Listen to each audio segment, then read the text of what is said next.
ಈ ಸರ್ಕಾರ ರೈತ ವಿರೋಧಿ ಸರ್ಕಾರ ಇದೆ ನೋಡಿ. ಬಿಡದಿ ಬಗ್ಗೆ ಪಾದಯಾತ್ರೆ ಮಾಡಿದ ತಕ್ಷಣ ಅವರು ಬ್ಯಾನರ್ಗಳನ್ನ ಕಟ್ಟಿದರು.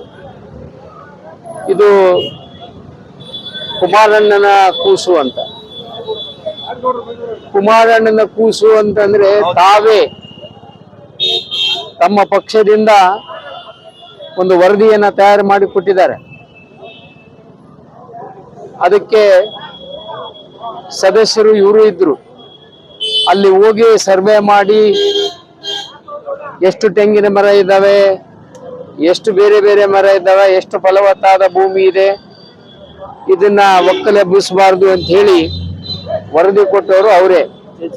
ಅದ್ರ ಬಗ್ಗೆ ಜಯಚಂದ್ರ ಅವರು ವರದಿಯನ್ನ ಕೊಟ್ಟರು. ಕೊಟ್ಟ ಮೇಲೆ ಜಯಚಂದ್ರ ಅವರು ವರದಿ ಆದ್ಮೇಲೆ ಸದನದಲ್ಲಿ ಚರ್ಚೆ ಆಗಿ ಸದನದ ಒಳಗಡೆನೆ ಮುಖ್ಯಮಂತ್ರಿಯಾಗಿ ಕುಮಾರಣ್ಣವರು ಆಯ್ತು ನೀವು ಇಷ್ಟೆಲ್ಲ ಹೇಳಿದ್ಮೇಲೆ ನನ್ನ ರೈತರವರು ನಾನು ಅದನ್ನ ಮಾಡೋದಿಲ್ಲ, ಇಲ್ಲೇ ಕೈ ಬಿಡ್ತೇನೆ ಅಂತ ಮಾಹಿತಿ ಕೊಟ್ಟಿರೋದು ಕೂಡ ನಮ್ಮ ಹತ್ರ ದಾಖಲೆಗಳಿದ್ದಾವೆ.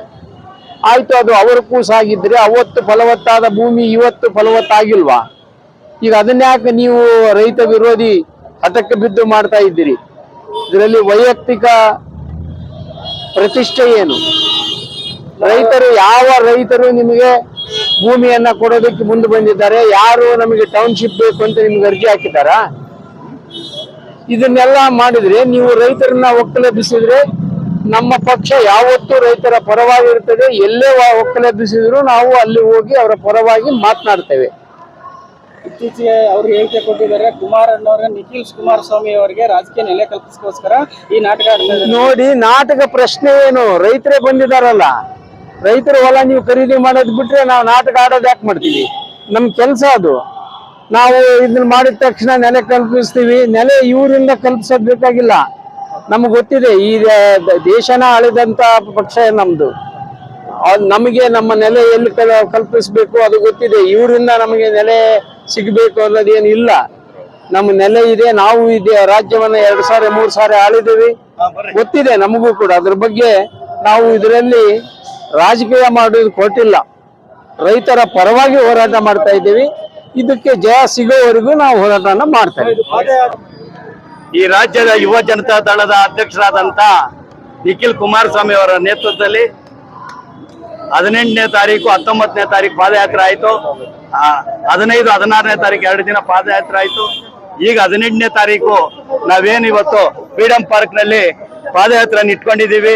ವಿಧಾನಸೌಧ ಚಲೋ ಇದರಿಂದ ಇವತ್ತು ಬೃಹತ್ ಸಮಾವೇಶ ಇಟ್ಕೊಂಡು ಈ ದೇಶದ ಮಾಜಿ ಪ್ರಧಾನಮಂತ್ರಿಗಳಾದಂತ ದೇವೇಗೌಡರು, ಈ ಕೇಂದ್ರದ ಮಂತ್ರಿಗಳಾದಂತ ಕುಮಾರಸ್ವಾಮಿ ಅವರು, ನಿಖಿಲ್ ಕುಮಾರಸ್ವಾಮಿ ಅವರು, ಈಗ ತಾನೇ ನಾಡಗೌಡರು MP ಇವರು ವೆಂಕಟರಾವ್ ನಾಡಗೌಡರು ಬಂದೋದ್ರು.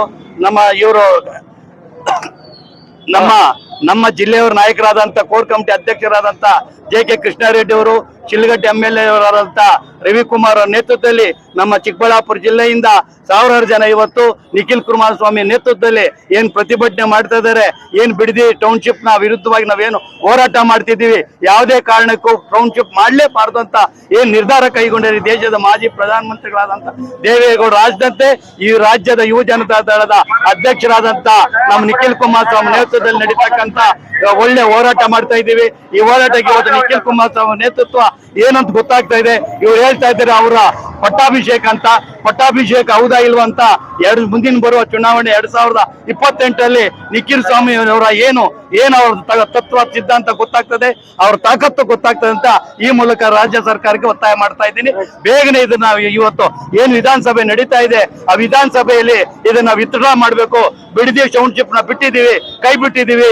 ಈ ದೇಶ ಮಾಜಿ ಪ್ರಧಾನಮಂತ್ರಿಗಳ ಆದೇಶದ ಮೇರೆಗೆ, ನಿಖಿಲ್ ಕುಮಾರಸ್ವಾಮಿ ಅವರ ಆದೇಶದ ಮೇರೆಗೆ, HD ಕುಮಾರಸ್ವಾಮಿ ಅವರ ಆದೇಶದ ಮೇರೆಗೆ ನಮ್ಮ ಕೋರ್ ಕಮಿಟಿ ಅಧ್ಯಕ್ಷರಾದ JK ಕೃಷ್ಣಾರೆಡ್ಡಿ ಅವರು, ಶಿಲ್ಘಟ್ಟ MLA ರವಿಕುಮಾರ್ ಅವರ ನೇತೃತ್ವದಲ್ಲಿ ನಾವೇನೋ ಹೋರಾಟ ಮಾಡ್ತಾ ಇದ್ದೀವಿ. ಅದರಿಂದ ನಾವು ವಾಪಸ್ ತೆಗಿತೀವಿ ಅಂತ ಸರ್ಕಾರಕ್ಕೆ ಒತ್ತಾಯ ಮಾಡ್ತಾ ಇದ್ದೀನಿ.